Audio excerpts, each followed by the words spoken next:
Why don't you start off with telling us a little bit about yourself, about your journey, a little bit about your background, education, anything that you wanted to share with the audience, what part of the world you grew up in, what part of the world you're in now, whatever that, especially if they may be hearing you here for the first time. Yeah, I think, Jesse, probably the best place to start is when we started this, you said something interesting. You said, this is my 555th episode, right? 555, yes. Jesse? Yeah, it sure is. Yeah. So what's interesting with that number is fascinating is, and we looked it up right before, if you believe in any of the power of numbers, it's a number that actually represents a connection of heaven and earth. And earlier this morning, I had a long talk with a good friend of mine about really fundamentally what we're witnessing. It sort of may seem trite, but it's really a spiritual battle between good and evil. And the connecting heaven and earth is a big part of it, and it's how you do that. People use a lot of these words, but fundamentally, the journey that I've been on has been to create solutions that actually help us connect these different realms for those people who are interested in living a highly conscious spiritual life while on this planet. That's fundamentally what it's about. So I haven't spoken in those words. That's why I wanted to really review my history briefly in the beginning of this. My background as a warrior, as a scientist, as an engineer, who's really been front-facing in my own individually and collectively really fighting and defeating what I call the swarm. In fact, we should call it the Brahmin swarm, and we should talk about that. Who is a swarm, and what does this word, quote unquote, Brahmin really mean? And fundamentally, the world is now a multiracial, decentralized swarm of a neo-caste system of Brahmins who are not only in the Indian tradition, but all over the world. And we should talk about that. What does that mean? And my journey has been fighting this, again, on a very personal level and collectively. So this is when I say that I know the plight of everyday people, working people, because I am one of those people, and I've had to fight those fights front facing. It's not been something theory. So for a lot of these people who use the word, oh, I know your plight. Oh, let's be revolution. Let's start a revolution. These are just words, messaging words. None of them are real to any of these people. Many of them actually crib their notes from me, steal my words to try to manipulate people back into the swarm. So my journey has been one of a warrior, scientist, engineer, and inventor all my life. And that journey as a warrior began being exposed to a insidious system called the caste system of India that I grew up into. And now that caste system, which I thought I left India, today pervades the entire world. The Brahmins of India now have become, there's a global Brahmin elite who actually think they're better than you at a fundamental level. And this Brahmanical caste system involves people who are brown, yellow, white, all different colors, a multiracial aristocracy which pervades the world. And it's a very small set of them. And the good news is over those last 50 years, 59 years, I'm 59 right now, of that journey, I've learned how to not only fight them, but what we must do and can do to defeat them. And in order to defeat them, that will demand that you as an individual must make a choice. Do you want to raise your consciousness? Do you want to let go of this naivete and stupidity in thinking you can somehow tame and reform evil? Or do you want to take a very, very decisive approach to recognizing that evil can never be tamed or united with? Some idiot doctor wrote to me, goes, oh, you would be farther along if you worked with these evil people. It's like, you're a fucking idiot, okay? And these people are sitting in their lofty towers, ivory towers, making commentary, never knowing the journey of me or everyday working people who've had to fight tooth and nail and every day have to fight injustice. They know nothing about the plight of everyday people, so everything's theoretical to them. So my journey, in summary, has been as a warrior who discovered the caste system, then as a scientist who witnessed my grandmother, a village healer, applying traditional systems of medicine to heal local villagers, and then as an engineer, as a biological engineer, discovering and connecting the missing link between those ancient systems of medicine and modern engineering theory to bring to the world what I call truth, freedom, health, the system which can really empower people to become their own gurus, to become their own hero. My job is to be a catalyst with the knowledge I have so people can become heroes. That's what my job is. So people don't say, oh, what do you think about Trump? Or Trump is getting indicted. What do you think about booby effing Kennedy or this? These are all wrong questions. These are the questions people ask who want to be slaves and house slaves. They don't want to get off the plantation. So that's my journey. My journey is to be that field slave who's not the quote unquote good Indian, who has decided that I have great, great anger and hatred for the Brahmin swarm, and I'm committed to defeating them and fighting them. And I have defeated them. We've had many, many victories. When you take the approach of what we teach at our university, Truth, Freedom, and Health, or our system, people can actually learn to think beyond left and right. They can learn that they are a force for change and that their leaders reflect their state of consciousness. So if you have a consciousness which is willing to accept liars and snakes and duplicitous people whose personal integrity doesn't match their public integrity, and you're okay with all that, well, you're going to get a bunch of scumbag leaders, and you deserve that. But if you want to raise your consciousness and you want leaders who will actually lead, who will say the right thing at the right time, their integrity, personal and private, match. They're not like two different people, schizophrenics. You can look at their history all the way from since they were a child to when they're adulthood, and you will see a direct connection that there is no contradictions, that they've always been consistent in fighting evil. That's the kind of leaders people need. They need people who raise people up, not bring them to a level, oh yeah, that guy,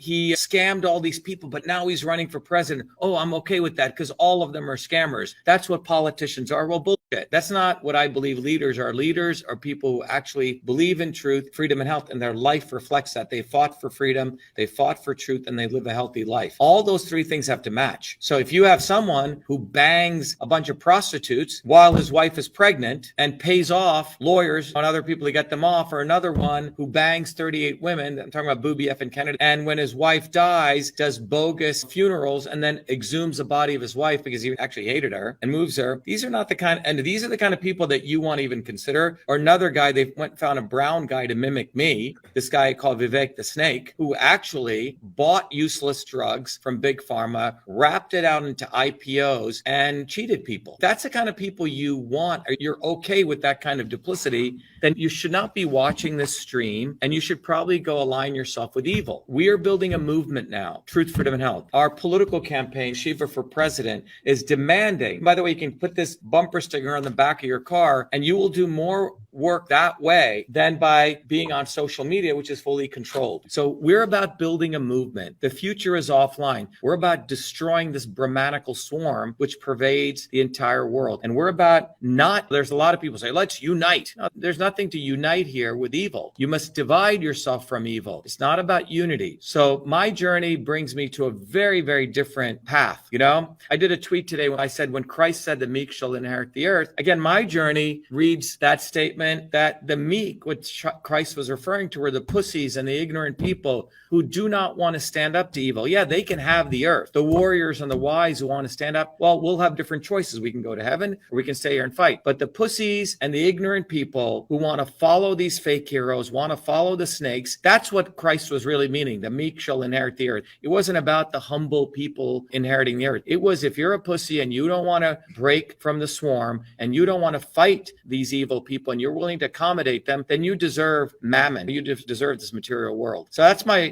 sort of the long answer to your short question. No, that was great. We're here to hear you talk, so you go in depth as you like in the questions. So I want people to know a little bit more about who these Brahmin are and what we are dealing with here, because a lot of people point their fingers towards the Rockefellers or the Rothschilds or maybe even the Vatican and the Jesuits, the British nobility. But these Brahmin are European Aryans that came to India, 1800 years before Christ was born. And I believe that they became the first nobility. And some stuff that I read upon them, they're the ones that actually created evil. So they're the ones who introduced the actual evil into this world. There was peace and harmony before that. People really didn't know what this evil was until the Brahmins came. And they're the hidden hand that's pulling the strings. They're the puppet masters, but nobody talks about that except for Dr. Shiva. We had Desert Owl come on here a couple times to mention the Brahmins being the hidden hand. So I'd like you to tell us your knowledge about that. Yeah, I think you said this Vivek the Snake, he's one of them as well. That he's being propagated. Vivek the Snake is the epitome of a Brahmin, brown-nosing, big pharma scumbag. And let me explain why. If you look at that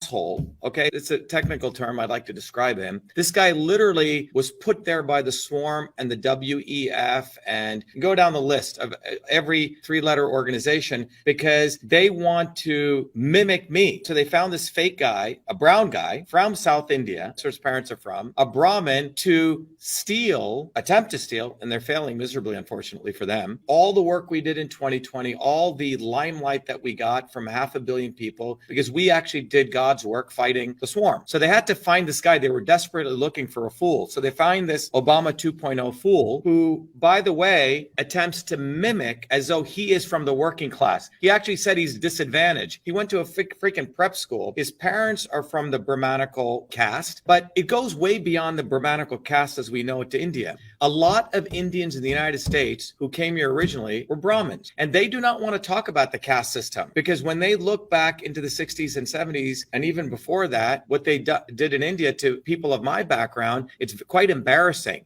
So they try to say, oh, you're discriminating against us Brahmins. No, you're the guys who caused a lot of major problems.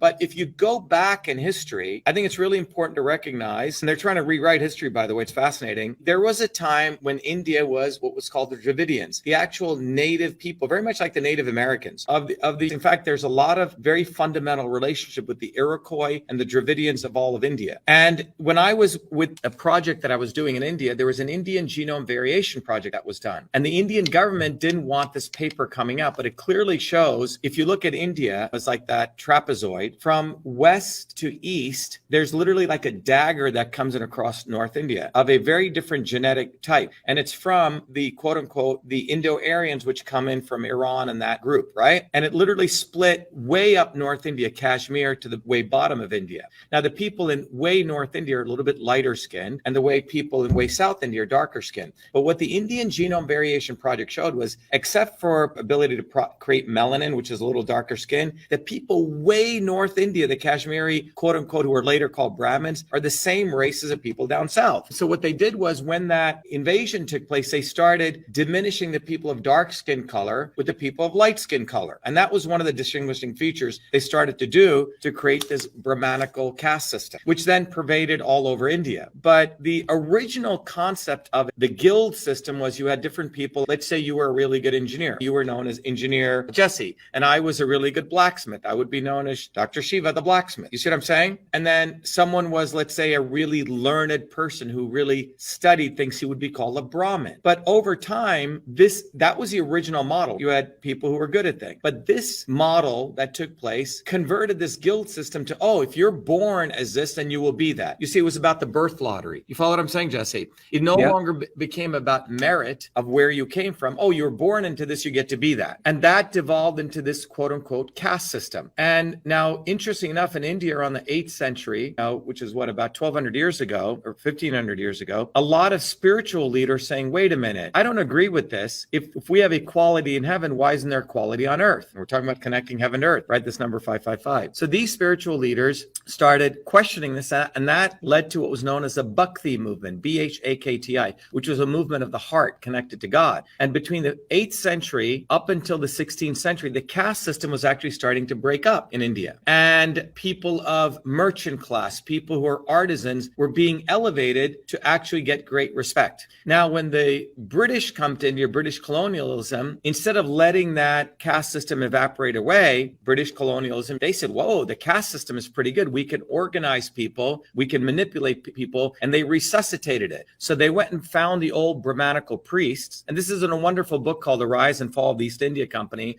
written by Ramakrishna Mukherjee. He lays this all out, and they dictated the caste system, which was going away, Jesse. The concept of the caste system was a guild system based on your merit. You achieved certain strata in society, certain positions, but it wasn't supposed to be like that. And then when this Aryan invasion took place, the Dravidians of all over India never believed in property. It was like the Garden of Eden, and it was matriarchal societies. They completely created property ownership. They brought in this very divisive caste system. And then, by the way, when the spiritual leaders came up again, that started dwindling, and the British brought it back up. And now we have a caste system that pervades the entire world. We are building a movement now, Truth, Freedom, and Health. Our political campaign, Shiva for President, is demanding you can put this bumper sticker on the back of your car, and you will do more work that way than by being on social media, which is fully controlled. Okay? So we're about building a movement. The future is offline. We're about destroying this Brahmanical swarm, which pervades the entire world. There's a lot of people say, let's unite. No, there's nothing to unite here with evil. You must divide yourself from evil. It's not about unity. And remember, it's time that we shatter the swarm, and everyone listen listening today, for God's sake, get off your butts. It's being handed to you on a golden platter in some ways. The education, the knowledge, and whatever way you want to participate, get a flyer, get a bumper sticker, get on the ground, tell your friends, share this video. And by the way, with all the shadow banning, get this out there. Anyway, be the light. Best to you and your family and friends and all your audience. Thank you.